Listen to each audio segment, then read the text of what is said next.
Saúdo a todos com a paz do Senhor. Boa tarde. No dia 22 de outubro de 2017, postamos aqui um vídeo cujo título era Duro Recado à direção da IEADPE. Neste vídeo, houve algumas reuniões e fomos severamente criticados pela igreja, pela comissão, pela direção da igreja, alegando que queríamos fazer dissensão, queríamos fazer divisão ou mesmo expor a igreja. Nós queríamos esclarecer aqui o seguinte: olha, irmãos, quando nós nos envolvemos em política, tratamos de assuntos de interesse da sociedade, temos que ficar expostos, sim, a avaliações, a críticas e a correções. Cabe a nós reconhecermos os nossos erros e humildemente nos desculparmos, pedimos perdão e não continuarmos insistindo em nossos erros e acusando as pessoas que estão falando as verdades, esclarecendo, trazendo os assuntos aqui, a verdade, à tona. Ora, neste vídeo, condenamos veementemente, recomendamos que vocês assistam, não vamos aqui tratar novamente do assunto, por ser muito longo, 1h e 29 minutos, mas recomendamos que vocês assistam o intervalo 29 minutos 25 segundos a 52 minutos e 50 segundos. Neste intervalo, estamos condenando veementemente, tá certo? A ação, a conduta de dois pastores representando a Igreja do Senhor Jesus, quando foram prestar esclarecimento ao Ministério Público sobre denúncias do uso da Igreja, de abuso do poder econômico, do uso da Igreja que eu digo é uso da estrutura da Igreja, abuso do poder econômico e também cerceamento e condução dos fiéis para um curral eleitoral em benefício de determinados candidatos e em detrimento e prejuízo de outros. Tá certo? Então, o que eu vou falar aqui, eu vou agora explicar a quem não assistiu, explicar esse período e vou passar a ler rapidamente estas declarações, tá certo? Que não corresponderam à verdade. Vocês vão ver porque após eu ler novamente estas declarações do pastor presidente da Igreja Assembleia de Deus, juntamente com seu auxiliar ao Ministério Público Eleitoral, irei imediatamente passar a ler, a levar ao conhecimento público das pessoas que o que ele disse ali não corresponde à verdade. E como é que eu vou provar? Vou provar por um e-mail diretamente da sua caixa aos pastores obreiros das capitais e do interior, tratando do mesmo assunto. Portanto, vejam como é que as coisas estão funcionando. Ora, as declarações do pastor Ailton José Alves ao Ministério Público em outubro aliás, no ano 2017, 2016 para 2017, na virada do ano. Colhidas as declarações do pastor Ailton José Alves, presidente das Assembleias de Deus em Pernambuco, em síntese, foi pelo mesmo afirmado existirem 1.100 templos na cidade de Recife, aproximadamente 325 mil membros /fiéis ativos, não possuindo a igreja partido nem candidatos, deixando seus fiéis livres para fazer a sua opção. Esclareceu que qualquer candidato a cargo letivo tem o dever regimental de procurar a Comissão de Assuntos Especiais da Igreja para análise e divulgação dos seus nomes nas reuniões de obreiros. Acrescentou que, no último pleito, além da irmã Aimee, outros membros daquela igreja se candidataram à vereança, recordando-se dos nomes de Luiz Eustáquio, missionária Michele Collins e Fred Ferreira. Destacou inexistir, no âmbito da estrutura orgânica Assembleia de Deus, a Comissão de Cidadania alegada pelo noticiante.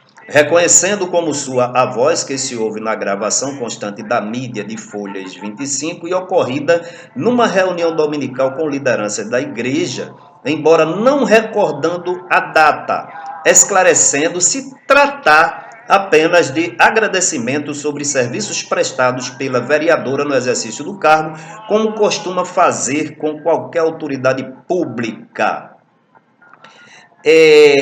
afirmou desconhecer a pessoa que fala no púlpito em benefício da candidata, não se tratando de pastor da igreja, destacando que, infelizmente, não tem domínio sobre a fala das lideranças nos cultos realizados nos 1.000 templos existentes no Recife, esclarecendo que aproximadamente 100 pastores, 1.300 presbíteros, 2.000 diáconos e mais 3.500 auxiliares estão autorizados a propagar a palavra, além de 2.000 mulheres nos círculos de oração, ressaltando, porém, que, confirmado algum abuso, transgressão ou ilegalidade na exposição dessas lideranças, a direção da igreja as chama para corrigi-las e orientá-las através da Comissão de Assuntos Especiais. Aí vem agora a declaração do pastor Isaac. Eu estou lendo rápido, vocês vão procurar a explicação melhor no vídeo anterior. Duro recado à direção da IEA-DPE, lá está tudo tratado direitinho. No mesmo sentido, foram as declarações do pastor Isaac Pedro da Silva, confirmando a inexistência da Comissão da Cidadania ou Comissão Organizadora das Eleições, alegada pelo denunciante. Esse denunciante fui eu estou dizendo lá no vídeo. Mas apenas a Comissão de Assuntos Especiais, da qual é membro e que cuida de assuntos administrativos diversos da Assembleia de Deus, também confirmou como sua voz indicada na mídia da Folha 25, numa reunião de obreiros, cujo objetivo não era tratar da candidatura da irmã Aimee, cuidando apenas de destacar sua defesa pelos princípios cristãos. Está aí as declarações, parte das declarações feitas ao Ministério Público Eleitoral, em nome da igreja, alegando todas essas coisas aí. Busquem informações e esclarecimentos no vídeo Duro Recado à Direção e à DPE, no intervalo de 29 minutos, 25 segundos a 52 minutos e 50 segundos. Esses intervalos estão explicando detalhadamente ali. Ora, agora começando, lá em João capítulo 8, versículo 32 diz: "E conhecereis a verdade, e a verdade vos libertará." Feita esta declaração minha aqui, prestado esses esclarecimentos, agora eu vou passar a ler um e-mail do pastor e vocês confrontem com estas declarações deles, do pastor presidente das Assembleias de Deus e também do seu pastor auxiliar Isaac Pedro da Silva.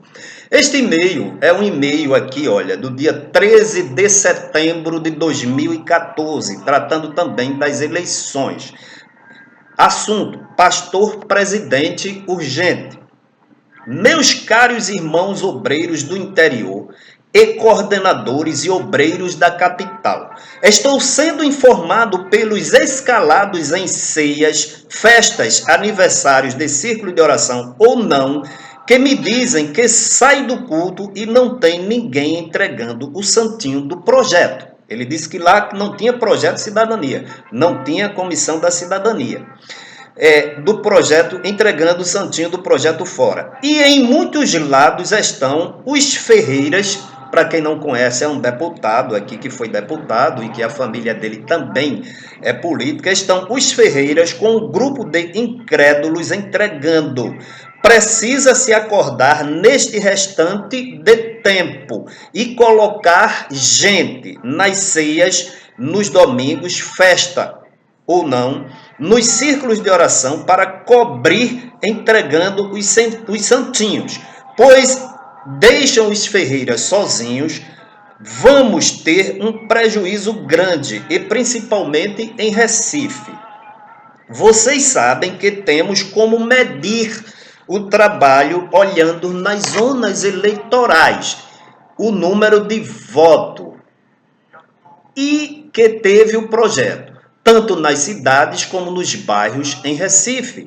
E vamos medir os esforços neste resultado e não ficarei satisfeito com o obreiro que não trabalhar pelos projetos da igreja. Precisamos acordar e, se não tiverem material, vir buscar. Veja, os presbíteros usem jovens, as dirigentes de círculo de oração, de campanha, de EDB, que é a escola dominical, não é?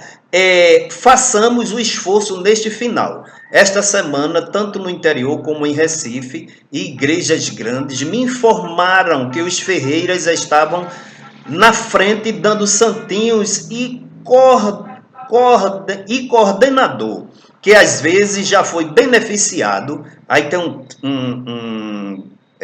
vocábulo aqui que eu não consegui identificar. Repetindo, e coordenador que às vezes já foi beneficiado. EP cedilha PS, deputados sem tomar cuidado. Faça mais pela sua igreja. Pastor Ailton José Alves, presidente da Igreja Evangélica Assembleia de Deus no estado de Pernambuco, /Conadep. Cumpre-me trazer aqui esse esclarecimento, porque eu fui taxado que estava mentindo, querendo fazer dissensão e querendo fazer divisão, quando na realidade eu trouxe apenas a verdade. Está aqui onde a igreja nessas eleições, através de sua diretoria, é baixada uma determinação para todos os obreiros trabalharem em campanha, usarem a estrutura da igreja, usarem, e aqui de uma forma até meio inadequada, porque os obreiros que estão lá, o pessoal que estão trabalhando na igreja, não são empregados da igreja, esse pessoal que trabalha na obra, né, na direção dos vários trabalhos, mas ele diz, a expressão é como que tem autoridade, tem domínio sobre essas pessoas, quando ele diz, usem jovens, as dirigentes de círculo de oração, de campanha e de escola bíblica dominical. Façamos o esforço neste final. E esta semana, tanto no interior como em Recife, igrejas grandes me informaram que os ferreiros estavam na frente dando santinho. Aí ele diz, e coordenador que às vezes já foi beneficiado, tem um trecho aí que eu não estou entendendo, deputados sem tomar cuidado. Então está aí o esclarecimento. Tudo que eu falei ali é a verdade, com documentos que comprovam essa atitude, compreendeu? Agora, como sempre, eu queria fechar este vídeo, é um vídeo rápido, trazendo apenas 3 referências da Bíblia, Santa Palavra de Deus, razão pela qual nós trazemos aqui. Em 2 Timóteo, capítulo 2, versículo 15, Paulo escrevendo a Timóteo, Timóteo era um jovem obreiro, disse, procura apresentar-te a Deus, aprovado, como um obreiro que não tem de que se envergonhar, que maneja bem a palavra da verdade, não tem de quem se envergonhar. Em 1 Timóteo capítulo 4, versículo 12, Paulo diz, sê o exemplo dos fiéis na palavra, no trato, no amor, no espírito, na fé e na pureza. Exemplos, mas com mentira, com inverdades, não se pode ensinar na casa de Deus e não se pode dar exemplos. 1 Coríntios capítulo 11, versículo 1 diz, Paulo dizendo, sede meus imitadores, como também eu sou de Cristo. Olha, pastor, eu quero lhe dizer ao Senhor que fui acusado de dissensão, fui acusado de querer fazer divisão, mas entenda, esta minha atitude trata-se de um zelo até pela sua alma, pela alma dos seus auxiliares, porque segundo a palavra de Deus, a santa palavra de Deus, vocês com esta conduta, vocês não podem ministrar ensino, vocês não podem ser exemplos, vocês não podem ditar normas para o povo seguir quando vocês não seguem. Estar aqui, isto aqui é apenas uma pequena parte dos erros, enganos e atitudes condenáveis cometidas por esta direção. Eu botei este hino aqui, Desperta Brasil. Eu quero dizer, quem precisa despertar também é a igreja do Senhor Jesus. Deve buscar o entendimento, porque está escrito, o meu povo será levado cativo por falta de conhecimento. Eu não estou aqui me levantando contra a direção da igreja, não estou aqui querendo causar divisão, não estou aqui querendo trazer dissensão. O que eu estou querendo é pôr as coisas a pratos limpos, falar a verdade, andar na verdade, viver a verdade. Por quê? Não adianta, porque diante de Deus ninguém se esconde. Tá certo? Que Deus em Cristo nos abençoe. Nós traremos sim alguns assuntos de suma importância e os assuntos que haveremos de tratar aqui, de trazer aqui, esperamos que seja uma maneira clara, inequívoca, de dizer a direção da igreja no estado de Pernambuco, que ela precisa parar, refletir e voltar ao primeiro amor. Por quê? Neste trilho, conduzindo-se a si mesmo e tentando conduzir a igreja do Senhor Jesus com este tipo de atitude, de ação, de exemplo, não é a coisa que Deus espera. E a Bíblia diz que Deus contempla todas as coisas, não há nada que se esconda dos olhos do Senhor. Diz lá no Salmo 139, me parece agora, que antes que haja em mim palavras, eis que tudo, ó Senhor, contemplas e conheces. Então mude a vossa atitude, voltem para Deus, não custa nada. É só reconhecer o erro, se arrepender, pedir perdão, Jesus perdoar e fica tudo bem. Agora, insistir no erro e querer acusar as pessoas que estão denunciando, que estão falando, trazendo a verdade, dizer que estão erradas, aí é que não dá para aceitar. Tá certo? Que Deus em Cristo nos abençoe e, como sempre, ficamos gratos aqui por vocês que têm assistido a esses vídeos e alguns têm trazido até algumas sugestões. E vamos sim estar no nosso plano, no nosso projeto, falar a respeito ainda de uns 3 assuntos fundamentais, assuntos esses que coincidentemente já foram tratados por algumas pessoas que fizeram seus comentários. Que Deus em Cristo nos abençoe.